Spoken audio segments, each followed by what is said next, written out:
E através desse texto, acredito que nos levará a refletir a nossa própria vida. Amém? Atos capítulo 2, a partir do versículo 42 também. Eu vou esperar mais um pouco para que você encontre, para que você possa acompanhar a leitura. Acredito que algumas Bíblias, às vezes quando estamos lendo, a tradução é um pouco diferente. Não se preocupe, no final você verá que o sentido do texto é o mesmo. Isso é por causa de algumas traduções e não é erro, né? Na verdade é algo benéfico, né? A Bíblia, ela sendo traduzida, ela é traduzida por várias editoras que facilita, né? Então, em alguns estados até, né, o linguajar que é utilizado, né, ele dificulta às vezes para algum outro. Então, como ela foi tirada de uma língua e depois para várias outras, as editoras tentam, né, tornar mais fácil algumas traduções. E a palavra do Senhor diz assim: e perseveravam na doutrina dos apóstolos, na comunhão, no partir do pão e nas orações, e em cada alma havia temor. Muitos prodígios e sinais eram feitos por meio dos apóstolos. E todos os que criam estavam juntos e tinham tudo em comum, e vendiam as suas propriedades e bens, e distribuindo-os o produto entre todos, à medida que alguns tinham necessidade, e diariamente perseveravam unânimes no templo, e partiam pão de casa em casa, e tomavam as suas refeições com alegria e singeleza de coração, e louvando a Deus e contando com a simpatia de todo o povo. Enquanto isso, o Senhor lhes acrescentava dia a dia os que iam sendo salvos. Amém? Até aqui por enquanto. Esse texto, ele é pós aquele texto bem conhecido, né, que todos conhecem como a descida do Espírito Santo, e aquele discurso épico de Pedro, o qual houve várias conversões. E o texto diz que a partir daquele evento que é conhecido como o evento de Pentecostes, né, mas que aquele dia foi memorável pela expansão do Evangelho de Deus. Por aquele dia que o Espírito Santo, ele, através daqueles homens, pôde divulgar o plano salvífico de Cristo. E ali, após a pregação, o texto diz que houve mais de 3.000 batizados. E aí esse texto que nós seguimos aqui lendo, começa a contar como que viviam esse povo, que hoje nós conhecemos como igreja. Mas, primeiro nós precisamos entender um pouco como era caracterizada a igreja nesse contexto aqui. Igreja era uma palavra que era utilizada para qualquer reunião. Era reunião. Reunião era igreja. É lógico que essa reunião, essa igreja que aqui está citando, era uma reunião onde a pauta era Cristo. Aqui o texto diz que eles perseveravam na doutrina dos apóstolos. Qual era essa doutrina? Era tudo aquilo que os apóstolos haviam aprendido com Cristo. Eles haviam aprendido com o próprio Cristo e estavam ensinando a esse povo que ouviram aquela mensagem e haviam sido batizados. É interessante que o texto diz que eles também continuavam na comunhão e também no partir do pão. Então, ali estava reunido mais de 3.000 pessoas que foram impactados com a palavra do Senhor. E essas pessoas, elas estavam sedentas. Essas pessoas ficavam juntas. Elas estavam sempre ali com essa comunhão. e essas pessoas compartilhavam do pão. Essas pessoas que estavam aprendendo da doutrina dos apóstolos, essas pessoas viviam em comunhão, partiam o pão. Assim era a vida desse povo, um povo impactado com a palavra e um povo que estava ali, juntos, aprendendo do Senhor. E eu fico aqui imaginando, como seria isso, como seria essa comunhão. Acredito que hoje nós, olhando com o nosso estilo de vida, com o nosso sistema, a nossa cultura, se torna algo quase que impossível, essa união há tanto tempo, e essa junção de pessoas, Então, essa igreja, ela inicia, e o seu fundamento é a doutrina a qual os apóstolos haviam aprendido do Senhor e começa a ensinar. Então, no início dessa igreja, aqui as pessoas estavam sedentas, as pessoas estavam em comunhão, as pessoas estavam sendo ensinadas. Mas o interessante é que também essas pessoas, elas compartilhavam do pão. E o texto segue dizendo que nada era separado, tudo era em comum. E eu acredito que, olhando hoje também, nós vemos que é um projeto que, essa questão de partilha, hoje se tornariam quase que impossível com a nossa cultura. Só que algo fantástico aqui diz que eles viviam em união no partir do pão, nas orações. E é algo, um modelo que nós precisamos continuar copiando, a oração. Eles estavam em comunhão, eles compartilhavam o pão e estavam em oração.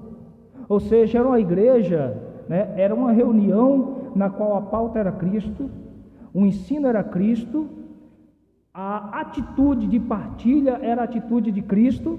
Vocês lembram que em alguns textos já lido, ensinado na igreja, Cristo, ele era aquele que tinha esse olhar humanitário. Ele era esse que estava pregando, mas estava olhando aquela multidão e se compadecia dessa multidão. E ele não parava apenas na ministração, ele dizia: olha, pessoal, agora vamos alimentar esse povo. Aquele grande sermão do Senhor, ele diz que ele olha as pessoas e vê as pessoas como uma ovelha que não tinha pastor. E ali ele manda todos sentarem, e ali ele exerce, a multiplicação dos pães e compartilhava. Então, essa igreja, ela está aprendendo, ela está em comunhão, ela está compartilhando o pão, mas também ela está em oração. Interessante que a Jaque iniciou aqui a oração e colocando algumas vidas específicas. E ali eu estava no meu local também, e lembrando de pessoas que precisam de oração. Então, esse modelo de igreja, que compartilhava o pão, estava em comunhão, mas que também estava orando um pelos outros, é um modelo que nós precisamos adaptar em nossas vidas. É um hábito que nós precisamos pegar na nossa vida e compartilharmos na oração. Eu não sei se você lembrou de uma pessoa específica, mas tem que ser isso na nossa mente, a oração, orar um pelos outros. E, amados irmãos, aqui essa igreja ela estava começando, ela já enfrentava dificuldades, porque a quebra de cultura, a quebra da religiosidade já gerava aqui dificuldades, já gerava perseguição, mas essa igreja já estava orando. Então é algo que nós precisamos, como em uma outra ministração eu falei, em meio de dificuldade, às vezes é a última coisa que nós lembramos de orar. Nós recorremos a muitas coisas, mas a igreja, ela precisa orar. Então, esse partir do pão, eu acho interessante que o texto segue dizendo que essas pessoas, elas pegavam tudo que tinha às vezes vendia ou levava, se era bens, em mãos e colocava aos pés dos apóstolos. Ou seja, essas pessoas, elas se desprendiam e colocava para que fosse distribuído para todos. Ou seja, algo que a palavra já estava impactando aqui era o desprendimento. É que as pessoas estavam dedicando o tempo delas para se reunirem, as pessoas estavam tendo contato um com o outro, a comunhão, as pessoas estavam compartilhando o pão, ou seja, não havia mais aquele egoísmo, não era algo meu, né? Nós vivemos uma época onde tudo é meu, eu, algo egocêntrico, voltado. Aqui a palavra e essas reuniões, essa igreja está ensinando a um desprendimento. E é tão fantástico que essas pessoas, elas viviam, né, como se Cristo fosse voltar naquele dia. E é algo que é preocupante na minha concepção hoje, que com o passar dos anos nós temos perdido essa expectativa. Essas pessoas tinham tanta convicção da volta de Cristo, né? Como numa outra ministração eu falei, que elas se cumprimentavam e diziam: Maranata, ora vem Senhor Jesus. Essas pessoas estavam preparadas o tempo inteiro para a volta de Cristo. Essas pessoas não estavam preocupadas com ganhos, com segurar as coisas comigo, não vou me prevenir, né? Como aquele homem louco o texto diz que ele, com a colheita, ele queria multiplicar os barracões, queria encher mais e mais, como foi ministrado pelo pastor Daniel. Não, essas pessoas, elas vendiam tudo, pegavam tudo, colocavam aos pés dos apóstolos e diziam: ó, se nós somos um corpo, se nós somos uma igreja, se nós estamos compartilhando esse momento, nós vamos compartilhar o pão. E o que é que acontecia com essa igreja? O texto diz que não havia dificuldade, não havia necessidade, porque tudo de uma forma justa era distribuída. Então, essa igreja, ela inicia, né? E diz que esses alimentos, né? Eles eram distribuídos diariamente. E aqui havia um olhar dos apóstolos e da própria igreja, nesta comunhão, de olhar um para os outros. E nós precisamos, como igreja também, nós termos esse olhar um para com os outros. Na semana passada, ministrando, eu falei que às vezes nós nos reunimos, mas sequer o nome da pessoa que está do nosso lado nós aprendemos ou perguntamos. Nós começamos a cumprimentar como irmão, como irmã, e às vezes nós cumprimentamos, abraçamos, damos um sorriso um para o outro, mas a comunhão, ela quer dizer uma comunhão, um conhecimento. E aí a igreja, né, diariamente ela era distribuída, ou seja, conheciam as necessidades uns para com os outros. Tinha esse olhar, se alguém tivesse enfermo, era conhecido, havia oração para aquele enfermo. Se alguém tinha necessidade, olha, nós temos um fundo, vamos ajudar. Então tinha essa concepção da igreja, essa união, né? E diz que todos tinham singeleza no coração e louvava a Deus, e todos contavam com a simpatia de todos. Enquanto isso, o Senhor acrescentava dia a dia os que iam sendo salvos. E aqui então nós vemos como foi o surgimento destas reuniões, como foi o surgimento desse povo que se reunia e aprendia sobre esse Cristo. O mesmo Cristo que era ensinado nesses dias é o Cristo que nós falamos hoje. A doutrina que era ensinada pelos apóstolos é a doutrina que deve ser ensinada hoje. A comunhão que havia nessa igreja primitiva é a comunhão que devemos ter hoje. O partir do pão que havia é o partir do pão que deve haver hoje. Mas como assim, ô pastor? Amados irmãos, esse olhar, esse partir o pão, não quer dizer necessariamente que, hoje, quando as pessoas utilizam esse texto, um dia eu ministrando, havia um visitante, e quando o texto fala que as pessoas depositavam ali, era aos pés dos apóstolos, essa pessoa veio depois e falou para mim, eu fiquei meio pensando já do que o senhor ia ministrar, que o senhor ia falar sobre dízimo e oferta, que o senhor ia falar que tinha que levar na igreja, dar para a igreja. Eu falei, não, mas não é isso que a palavra está dizendo. Nós fazemos isso,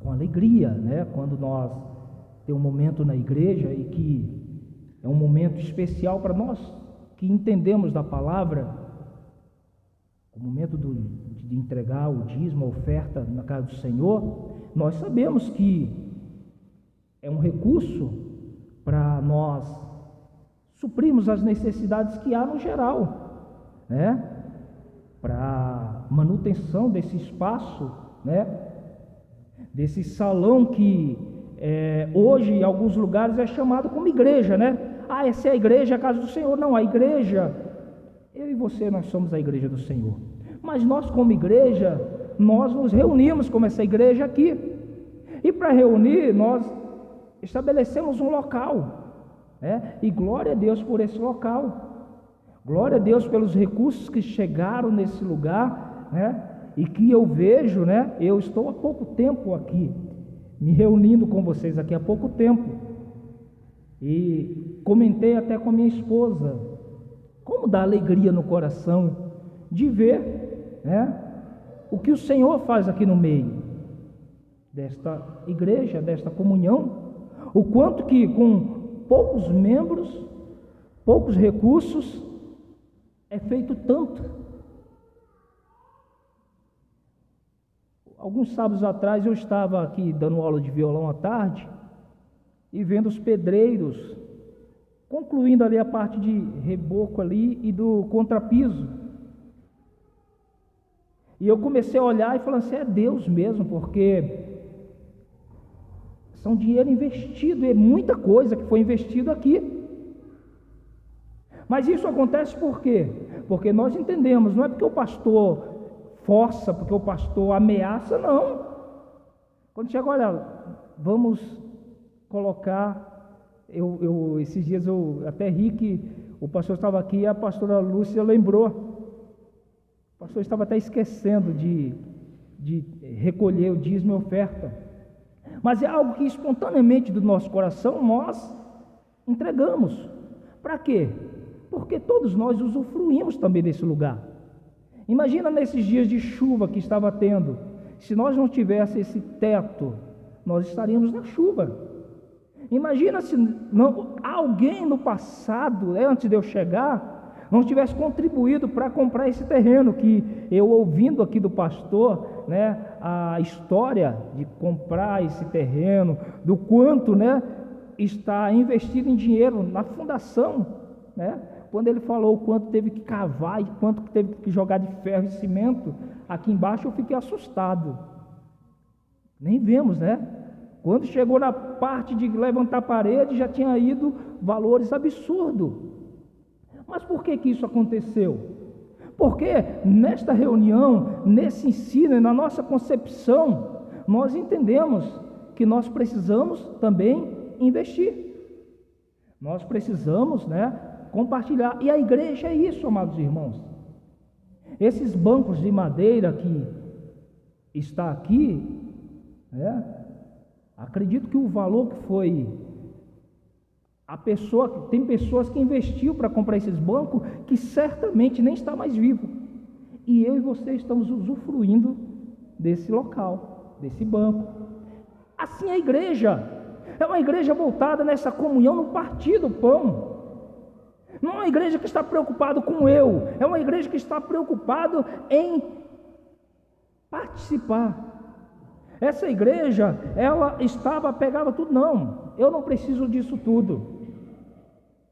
Olha, nós estamos nos reunindo, então aqui eu tenho esses valores de cereais, eu quero colocar aqui, e quem tiver passando dificuldade vai ser distribuído. Assim a igreja, ela vivia. E aí, amados irmãos, a igreja, ela continua avançando.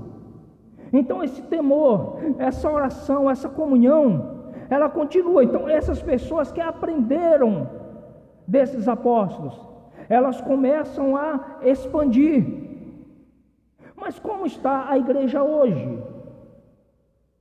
Se olharmos, para esse modelo de igreja, como eu e você nos enquadraríamos nisso? Essa igreja aqui estava sendo produzido nelas o caráter cristão. Essa igreja, o texto inicia dizendo que eles estavam aprendendo no ensinamento dos apóstolos.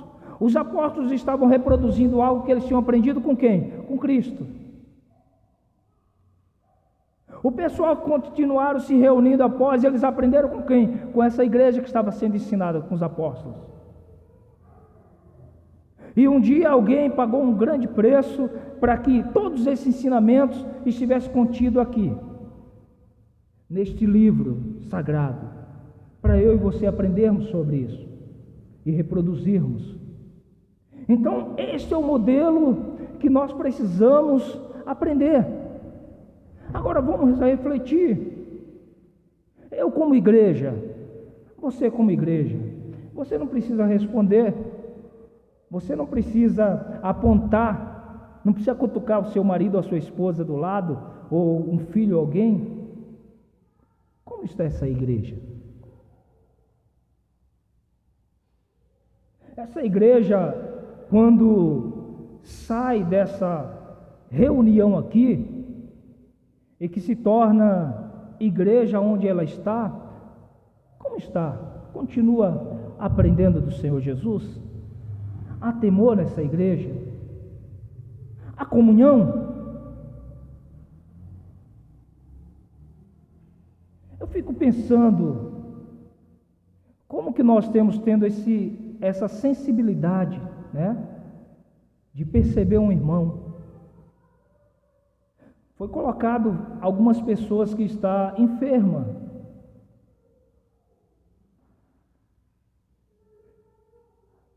Acredito que alguns nomes que foi citado você conhece, Alguns nomes eu não conheço que também, eu me cobro já com isso, que eu conheço poucos nomes.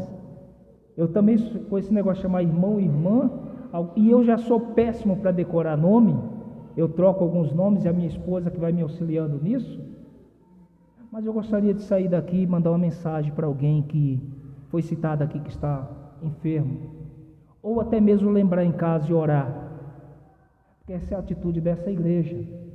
Então, eu gostaria de ir para um novo texto. Aqui, já uma igreja que já avançou, eu gostaria de convidar você, abra a sua Bíblia em Romanos, capítulo 12.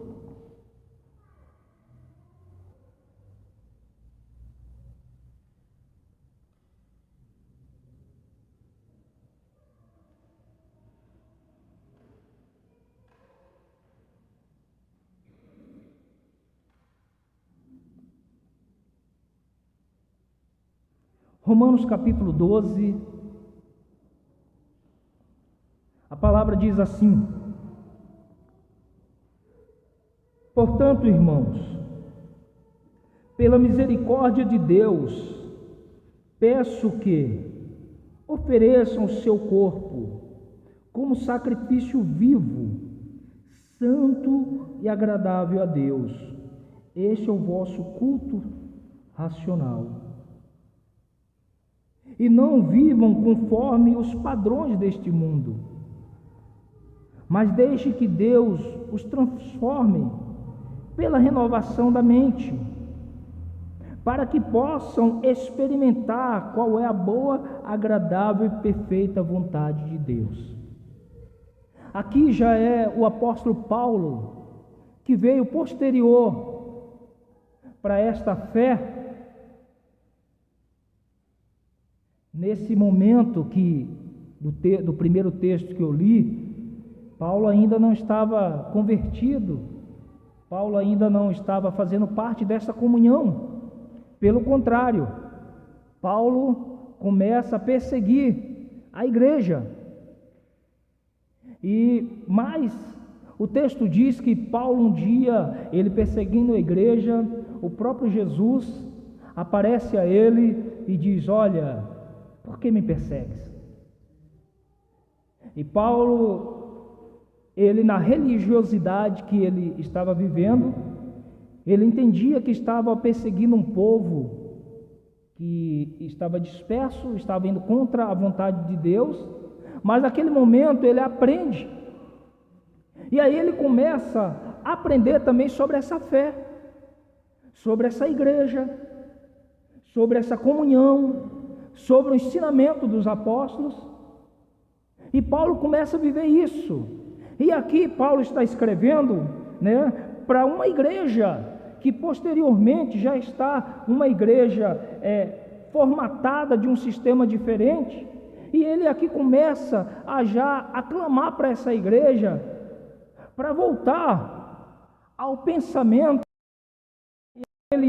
a cultura daquela igreja que estava nascendo. E aqui o que já estava acontecendo? Essa igreja já estava perdendo essa característica. E aqui ele faz um apelo a essa igreja. Ele pede para que essa igreja, pela misericórdia de Deus, que ofereça o seu próprio corpo como sacrifício a Cristo. E diz que isso seria santo e agradável a Deus.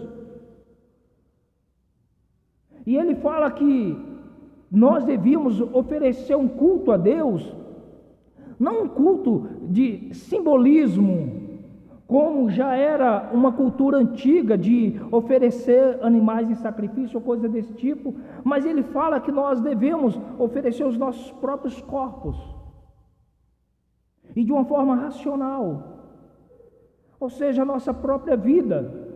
E quando nós falamos de igreja, amados, e eu e você, para nós sermos igreja hoje, nós precisamos absorver o caráter de Cristo. Nós precisamos estar atentos, quando nós falamos, que nós chegamos aqui, nos reunimos aqui no domingo, e nós falamos: olha, nós vamos adorar a Deus. Se coloca de pé, vamos orar.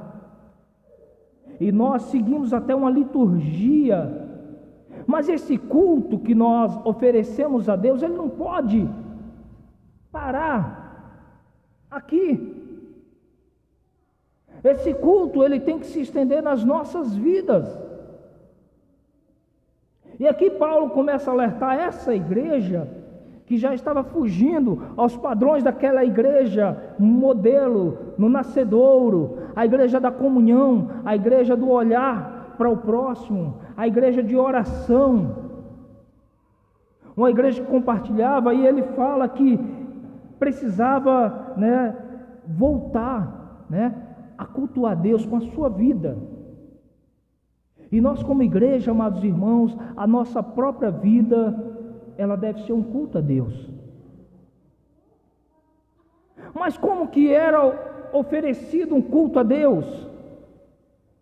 No padrão anterior, até no padrão que Paulo entendeu e vivia, o culto a Deus era um ato religioso, era um ato no qual as pessoas iam até o templo, e o povo judaico, na sua forma religiosa, eles viviam em prol desse templo.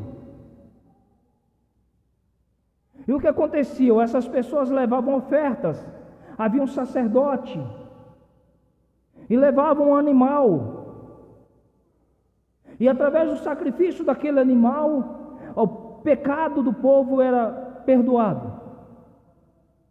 Mas o que acontecia neste culto? Esse animal tinha que ser perfeito. Esse animal não podia ter nenhum defeito. E como em uma outra ministração também eu falei, que esse animal ele não podia ter um rasgo na pele, ele não podia ter uma deficiência no seu corpo, esse animal tinha que ser perfeito. E quando nós olhamos esse contexto dessa liturgia, desse culto, nós ficamos assustados, principalmente hoje nessa cultura que nós temos hoje de defesa dos animais, né?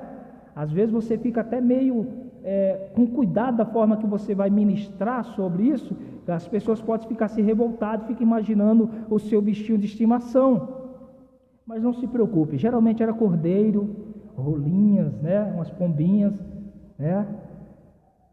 Mas esse animal, ele morria, porque alguém pecou. E por ser o sacrifício só era aceito se fosse um animal perfeito, aquele animal tinha que ser criado com todo cuidado. E hoje não é muito difícil de nós contextualizar, porque hoje as pessoas cuidam muito dos animais, às vezes cuidam até mais do que pessoas. Não estou dizendo que é errado, mas hoje é um exagero, né? Hoje tem pessoas que deixam de viver por causa de um animal. Hoje tem pessoas que ficam com fome, mas tem que comprar melhor ração para um animal. Hoje tem pessoas que deixam de tomar um remédio, mas tem que levar no melhor hospital, na melhor clínica, o animal. Não estou dizendo que não deve cuidar, mas não precisamos exagerar tanto, né? Hoje tem pessoas que o filho não tem uma roupinha boa, mas aquela roupinha legal do pet tem que ter. Tem que ter um bolo legal para o pet. Eu nunca nem vi o cachorro comer bolo, mas dá aquela festa de aniversário para pet. Então havia um cuidado com o animal, mas era para que esse animal fosse perfeito, porque Deus ia aceitar o sacrifício se esse animal fosse perfeito. Então o cordeiro eles pegavam e criavam ali, não deixava solto de qualquer forma no mato, no meio do pasto, para que não houvesse, para que ele não caísse no buraco, não se ralasse, porque quando fosse oferecer o sacrifício, ali o sacerdote analisava aquele animal. Se o animal fosse perfeito, se tivesse em boas condições, aí chegava a parte do culto, do sacrifício. Então o sacerdote, ele colocava a sua mão esquerda na cabeça daquele animal, e com a mão direita, com o cutelo, ele cortava a garganta daquele animal, e o sangue era aspergido, e através desse sacrifício havia o perdão. Só que se o pessoal continuasse a pecar, tinha que novamente oferecer um sacrifício. Isso quer dizer que as pessoas tinham que começar novamente a cuidar de um animalzinho, ou seja, pode correr o risco de eu pecar, e se eu pecar, vai ter que um animal morrer. E isso era algo didático, isso era algo para ensinar o povo. Ou seja, imagina você criando aquele animal, e aquele animal tem que morrer no seu lugar. E morrendo você já tinha que começar a criar. E é interessante que quando nós começamos a cuidar de um animal, nós pegamos amor por animal. Eu me lembro que nós criávamos uma calopsita, né? E nós viajamos para a praia, eu deixei alguém cuidando, e quando eu cheguei ela tinha sumido. E naquela semana foi muito difícil, porque eu já estava acostumado, eu chegava, às vezes eu estava em casa, ela vinha, subia no meu corpo, ficava ali me bicando, e eu acostumei com aquele animal, e doeu no meu coração. Agora imagina você ver aquele animal que você cuidou sendo cortado a garganta porque você pecou. Eu até brinquei que uma vez eu fazendo um evangelismo, eu estava entregando folheto numa casa, lá no sertão da Bahia, onde eu pastoreava. Eu cheguei numa casa, eu vi um cordeirinho pequeno, coisa mais linda, e aquele cordeirinho, ele entrava e saía na casa enquanto eu conversava com a mulher, falando do amor de Jesus. E aí eu olhei para ela e falei assim: oh, que animal bonito. Ela falou: a mãe morreu, e aí desde pequenininho eu tenho que dar leite na mamadeira e tal, e acabou ficando aqui dentro de casa, a gente cria como um filho. Aí eu falei para ela assim: quanto você quer nele para eu fazer um churrasco? A mulher ficou louca. A mulher ficou brava, e eu falei, peraí, eu estou brincando com você. Aí eu falei para ela sobre o sacrifício. E aí eu falei, agora imagina que Cristo, Ele era esse animal perfeito. E Cristo, Ele foi, naquela hora que Ele foi colocado lá na cruz, que Ele derramou todo o seu sangue, foi para salvar eu e você que temos pecado. E aí ela começou a entender sobre o amor de Cristo e sobre esse sacrifício. E é isso que Paulo está entendendo aqui para essa igreja, falando para essa igreja, para que essa igreja entenda que também as nossas vidas, ela tem que ser perfeita diante de Deus. E que nossa vida tem que ser esse sacrifício vivo, agradável a Deus. Nós iniciamos falando de um modelo de igreja. E aqui Paulo está levando as pessoas novamente a pensar sobre esse modelo de igreja. E nessa noite, eu gostaria também de pensar sobre essa igreja. E que você também começasse a pensar, como que é essa igreja hoje? Como que nós temos vivido? Como que a minha e a tua vida será se hoje comparando com aquele sacrifício perfeito?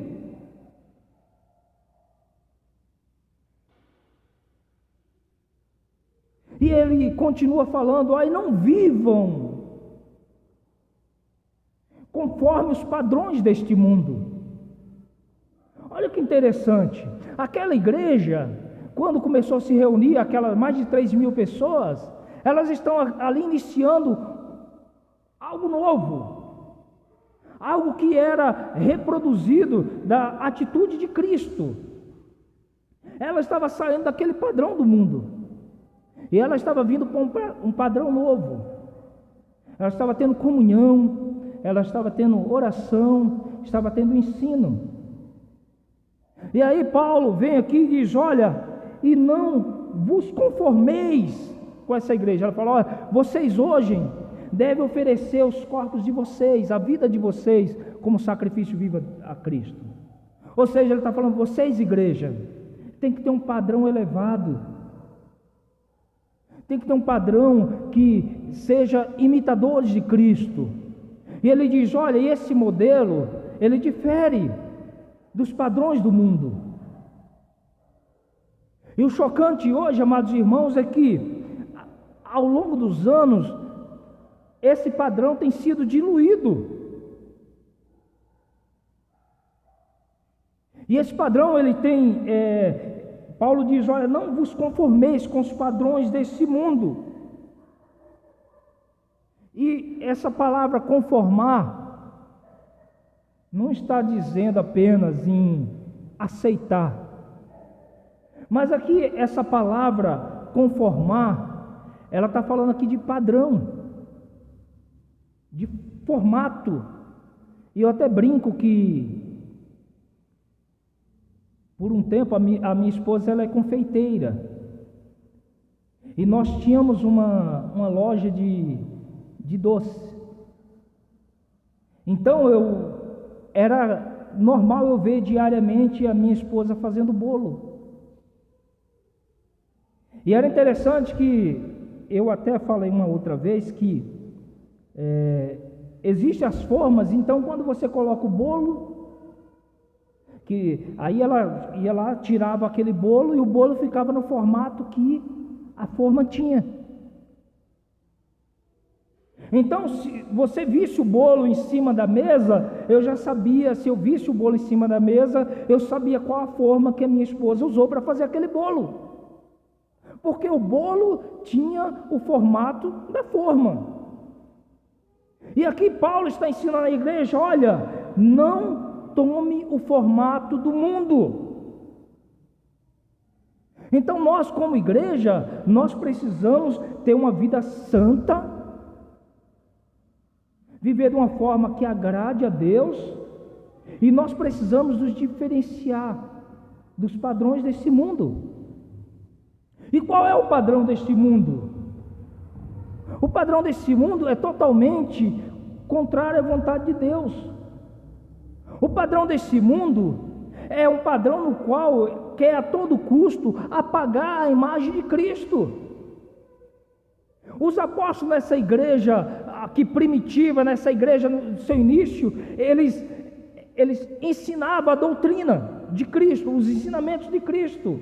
Os padrões desse mundo hoje tentam apagar tudo que é vestígio de Cristo.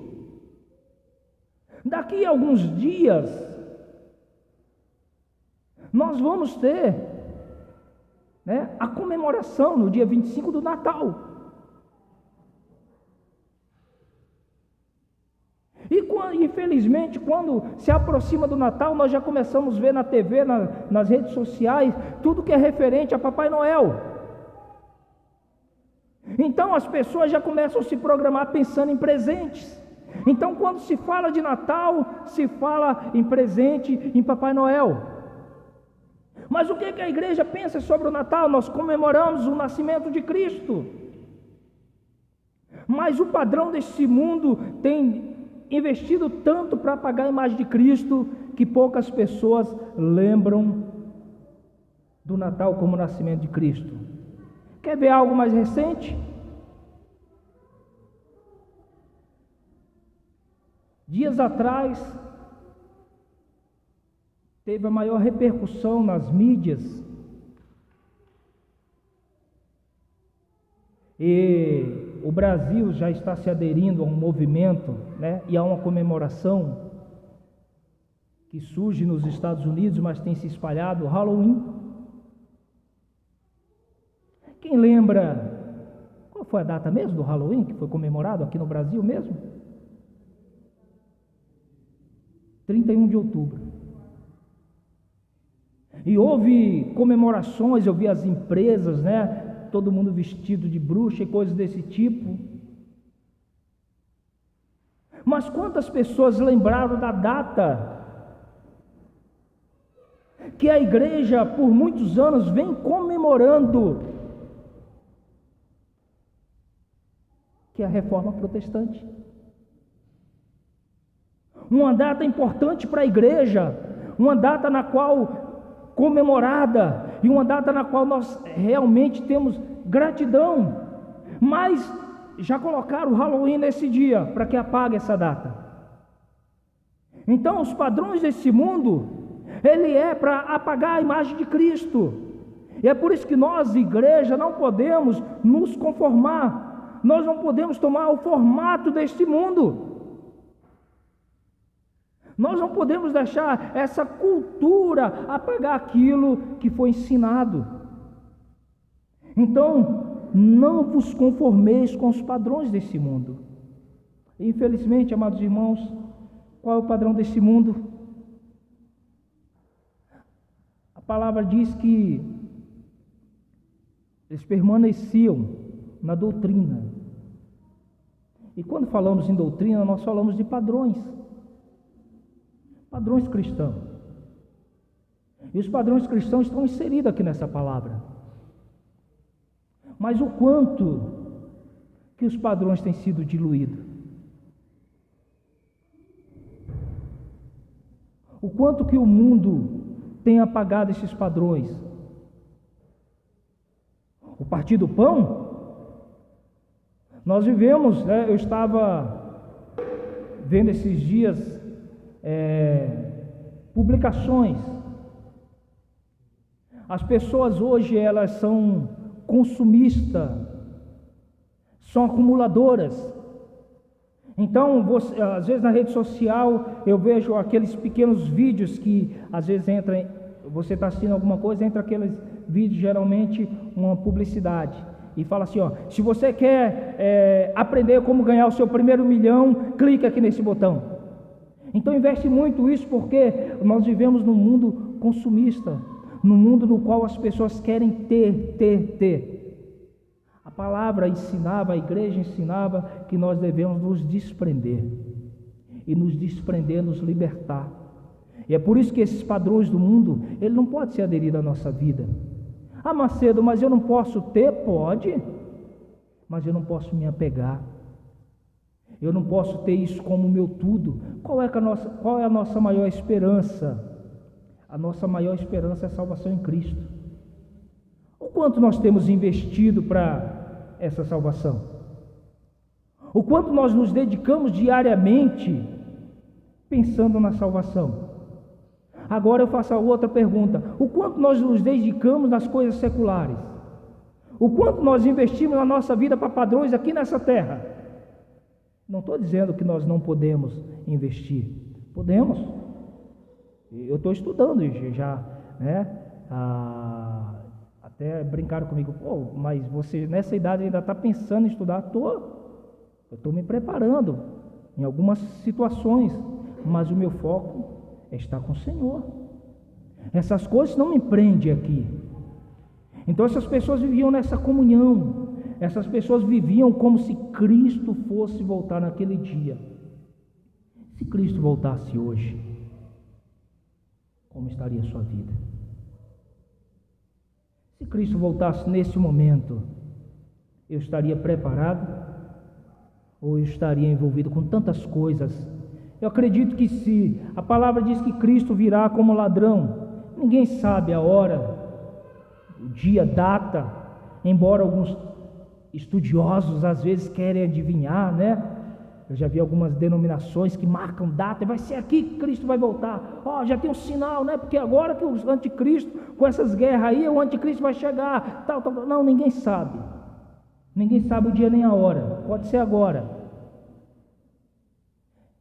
Mas se Cristo falasse: olha, eu vou voltar agora, o que você falaria? Você falaria: Maranata, glória a Deus, é agora? Ou você falaria assim: não, deixa para depois. Poxa, agora que eu estava comprando a minha casa, agora que eu, né? Se fosse, a pessoa que o Alexandre casou ontem, né? Agora eu vou casar. Não. O nosso foco deve estar no Senhor. Não vos conformeis, não tome o formato desse mundo, não. Esse mundo é perverso. Esse mundo é egoísta. O formato da igreja, ele é pautado na pessoa de Cristo. Então essa igreja primitiva, essa igreja que nos trouxe um ensinamento, nós devemos olhar para ela e refletir. Nós precisamos tomar o formato de Cristo. Então que a sua vida seja desta forma, uma vida santa, agradável a Deus. Essa é a igreja do Senhor. É uma igreja que não está voltada numa placa lá fora. É uma igreja que não está voltada apenas nesse momento de reunião, mas essa igreja que é refletida em casa. Essa igreja que você é para com a sua esposa, com seu filho, no teu trabalho. Não tome o formato desse mundo, que o teu formato seja pautado no caráter de Cristo. Para que Paulo está ensinando isso? E ele finaliza, e já vou finalizar também. Ele diz: deixem que Deus transforme a sua mente. Deixe que a palavra do Senhor transforme a tua mente. E se porventura você está tendo os primeiros contatos com a palavra, deixe a palavra do Senhor transformar a tua mente. Deixe essa palavra penetrar no teu coração. E é impossível nós termos acesso a essa palavra, entendermos essa palavra e não deixarmos essa palavra causar uma transformação na nossa mente. Como já testemunhei, antes dessa palavra, eu era uma pessoa violenta. E como testemunhei, eu era uma pessoa que na empresa onde eu trabalhava, às vezes as pessoas se aproximavam só para ouvir eu falar besteira, palavrão. Eu era aquele chamado boca suja, mas eu ouvi essa palavra começou a trazer transformação na minha mente. Então, deixe que Deus transforme a tua mente. Para quê? para que você possa experimentar a boa, agradável e perfeita vontade de Deus.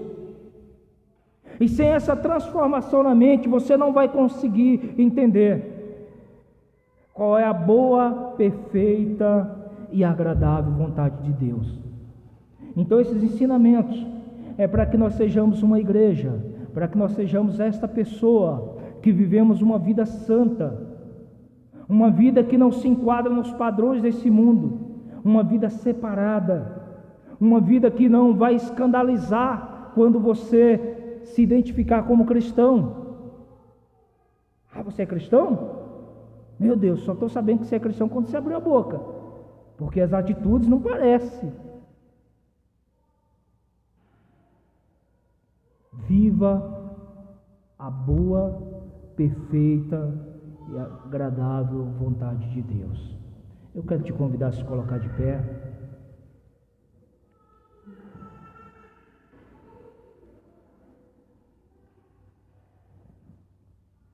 Feche seus olhos. Vamos orar ao Senhor. Pai, a Tua palavra está, ó Deus amado, registrada, meu Pai, nessas sagradas escrituras, ó meu Pai. Está registrado, ó Senhor, que após a ministração, mais de 3.000 pessoas se reuniram, Senhor, em Teu nome, compartilhavam da fé e na esperança, meu Pai, em Ti. Essas pessoas estavam, meu Pai, com a sua mente e coração voltada em Ti, estavam com os olhos para o alto, esperando da Tua volta, ó meu Pai. Mas essas pessoas, ó meu Pai, elas refletiam, Senhor, tudo aquilo que o Senhor fez e ensinou. Essas pessoas reproduziam, Senhor, uns para com o outro, do Teu amor, da Tua generosidade, ó Senhor. Essas pessoas se preocupavam, Senhor. Essas pessoas compartilhavam. Pai amado, que nós, nessa noite, ó Senhor, possamos também entender, ó meu Pai, da Tua vontade para com as nossas vidas. Nos ajuda, Senhor, a sermos moldados conforme a Tua palavra. Perdoa, Senhor, se em algum momento, ó Senhor, tenho desviado a minha mente, ó Senhor. Me perdoa, Senhor, se às vezes tenho deixado, ó meu Pai, algumas coisas do mundo, ó meu Pai, algumas coisas lá de fora que não condiz com a Tua palavra, entrar na minha vida. Me perdoa, Senhor. E peço a Deus amado que o Teu Espírito Santo venha sondar a minha vida. Sonda a vida de cada um aqui, ó Senhor. Traz, ó meu Pai, ao nosso conhecimento, ó meu Pai, aquilo que não Te agrada. Nos ajuda, ó Senhor, a vivermos, ó meu Pai, e que as nossas vidas, ó meu Pai, elas sejam, ó meu Pai, santa diante de Ti. Esta é a igreja do Senhor, uma igreja que permanece em oração.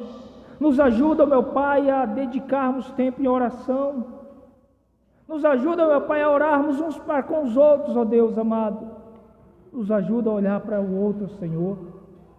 Nos ajuda, Senhor, a sermos igreja.